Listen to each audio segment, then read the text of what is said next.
Hi, I'm Leonie, and this is the second video of my Japan vlog series. Previously, we dove headfirst into the bustling capital city of Tokyo, where our time was filled with good food, navigating crowds, and visiting animal cafes. After the hustle and bustle, it's time to dial things down a notch and explore the scenic mountain town of Hakone.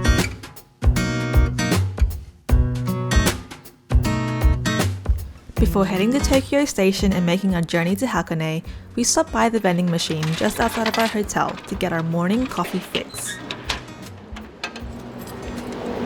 Coffee? Now that we're fully caffeinated, it's time to figure out where the heck to take this train to Hakone. I had pre-booked train tickets on the limited express romance car. Sounds romantic, right? The romance car is a luxury tourist service on the Owakudani Railway. We found the platform in ample time, and now it's time to board the train.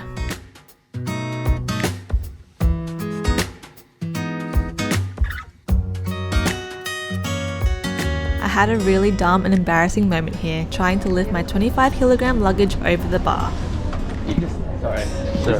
Just lift the bar up. Yeah. Thankfully, a good Samaritan told me all I had to do was lift the bar up. For 2 one-way tickets from Shinjuku to Hakone Yamato, it cost us 2,300 yen, which is around 22 Australian dollars.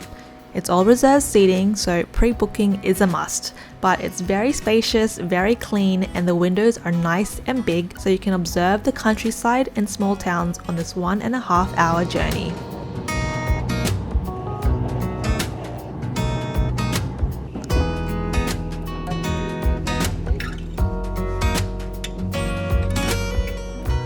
We arrived at Hakone Yamato Station, but our journey doesn't end here as our hotel was located in Gora, still 30 minutes away. So at the station, we purchased a 3-day Hakone Free Pass, which cost us 5,400 yen, or about 50 Australian dollars, per person. This just gave us the flexibility to use all the modes of transportation in Hakone, including the Tozan Railway, which took us to Gora.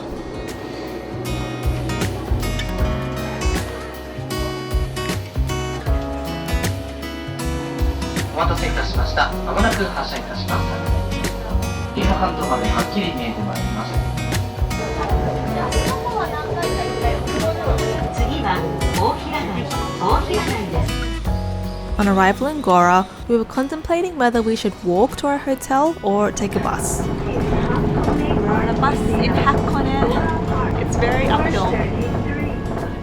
As you can see, we were so glad we took the bus because Hakone is really hilly, and it would have been a killer to walk with our luggage.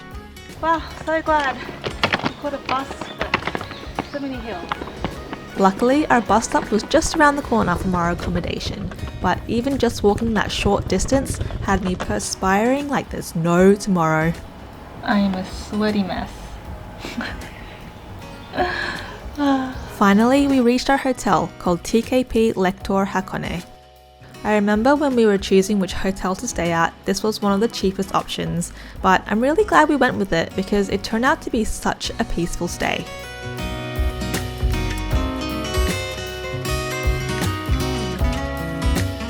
It was the biggest of all the rooms we stayed at during our time in Japan, although the bathroom really reminded me of an airplane bathroom. After checking into our hotel, it was time for one of the things I was looking most forward to doing on this trip. I had booked a private onsen at Hakone Yuryo. To get there, we had to jump back on the railway and do a cute little hike through the forest.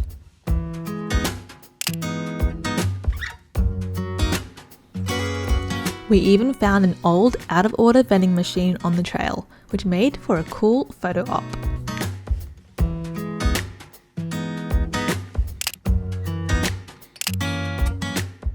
The short hike was nice, but the way back at night is a little scary because it's literally pitch black. But that's something for future Leonie to worry about. For now, it's time to relish in this luxury onsen experience. So one of the reasons why I chose this onsen was because they had private rooms, as opposed to the public ones which are either male or female only. This way I could experience the onsen with Aaron. Also, I was a little bit worried because people with tattoos aren't actually allowed to enter onsens. The history behind that is because tattoos were associated with gang members, and it's a stigma that is, I guess, still present in modern day Japan. Luckily, I only have a very small wrist tattoo that I was able to cover up. Here I am, attempting to open the wrong door. Oh my gosh, I'm so sorry to whoever was in this room who I probably freaked out. Let's try this one. Yep, that's the right one. Follow me. This is our little private room where we have some sweets and things like that. And then out here is the onsen. Oh, that's a heavy door. It's beautiful. I'm happy. Let's get naked. Now the task is on to capture footage without showing too much. It's custom to take a shower and clean yourself off before going into the onsen.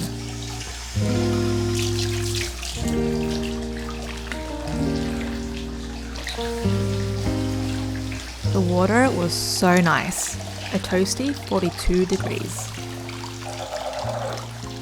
Feeling refreshed and rejuvenated after our steaming bath, we went to have food at the onsen's restaurant. We tried some of the local Hakone sake and craft beer. For the entree, some fresh sashimi.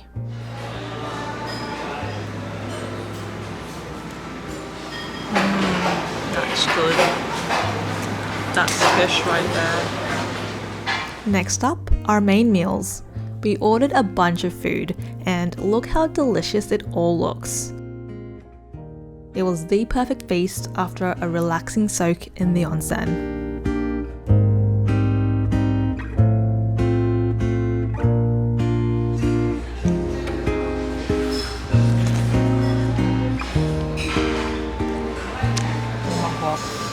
That beef is so good.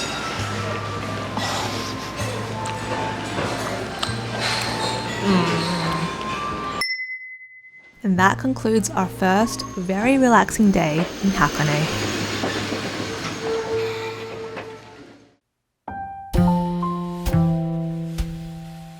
It's a brand new day and we've got lots to explore.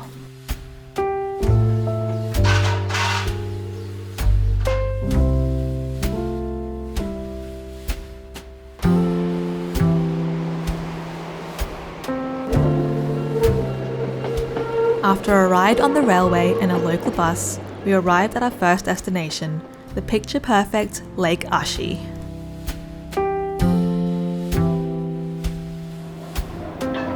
There's the pirate ship.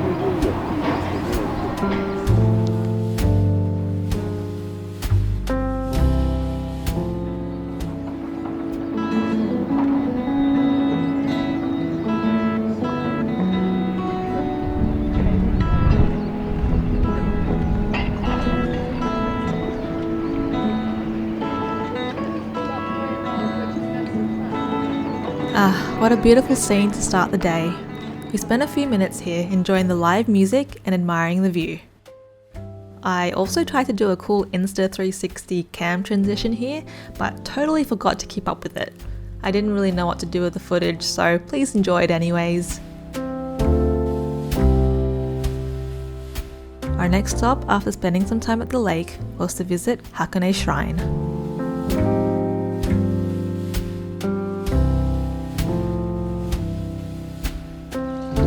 At the entrance of the temple, there's a fountain to wash your hands, which symbolizes the purification of mind and body.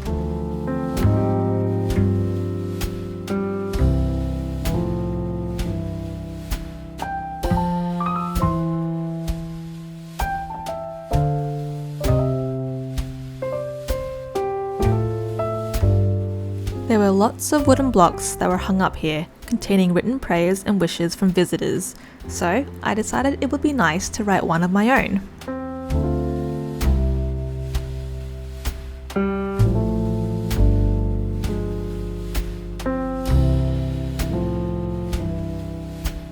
I tried to think of something profound to write, but I ended up just writing something totally cliche. Here's to many more incredible adventures, and may our dreams come true. Leonie and Aaron.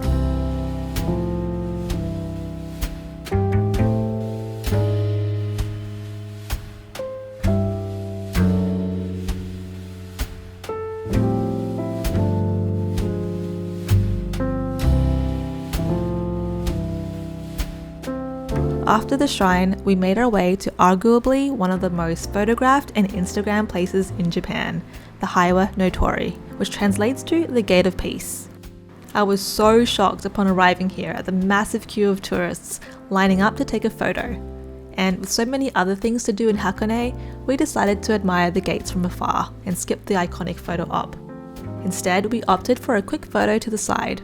It may not be Instagram perfect, but it's all for the memories. After walking around, we were feeling rather famished, so it's time for a quick ice cream break from a store called Sun Sandy. Oh my gosh, babe, that's so good. That's so good, guys.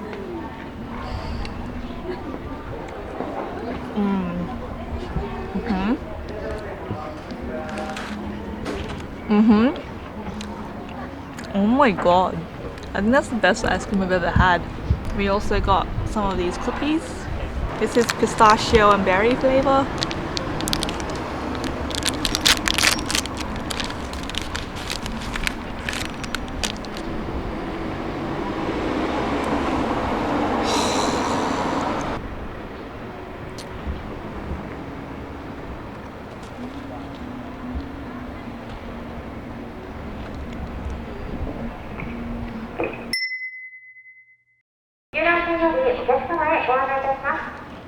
So good. Honestly guys, the soft serve ice cream was one of the most delicious I've ever had in my entire life. I highly recommend. After our gluttonous break, we found ourselves a spectacular view of the Heiwa no Torii on the backdrop of Lake Ashi. We then got ourselves first class tickets on the Hakone sightseeing cruise on board a replica pirate ship named Queen Ashinoko.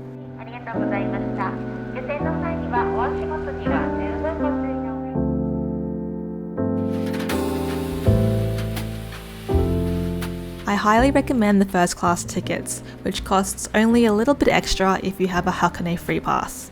This way you can get the best views from a private deck. It's well worth it.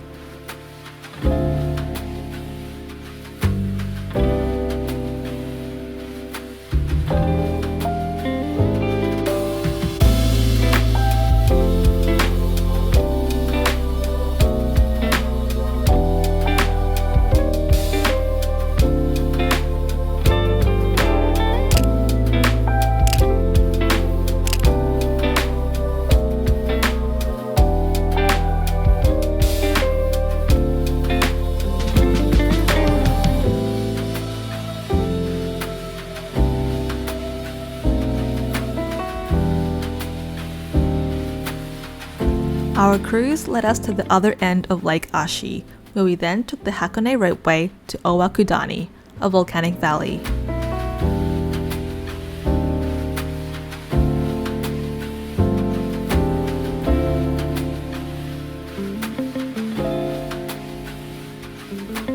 This valley is the result of a volcanic eruption over 3,000 years ago, and it's still active with sulfur vents.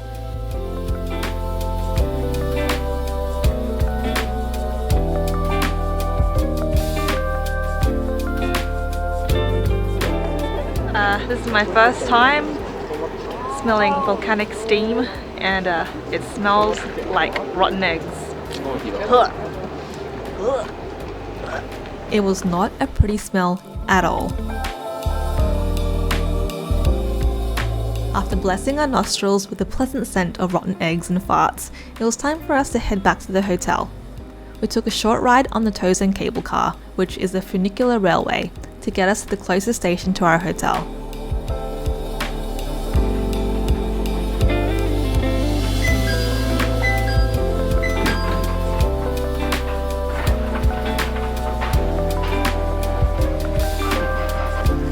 After the cable car ride, we pretty much much killed our legs walking the rest of the way, up and down all the hills of Hakone. Oh my god, my feet hurt. There's so many slopes and hills.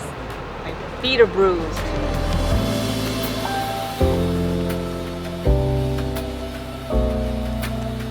And that's a wrap on our time in Hakone. It was by far our favourite destination that we visited on our Japan trip, as it offered a nice little peaceful getaway from the hustle and bustle of the bigger Japanese cities. I really love the nature and the slower pace of travel that we experienced here, even if it was only for 2 days. Next stop, we're off to Kyoto, experiencing the Shinkansen, or the bullet train, for the first time, and visiting more of Japan's iconic tourist destinations. We also do a short day trip to Nara where I come head to head with the locals.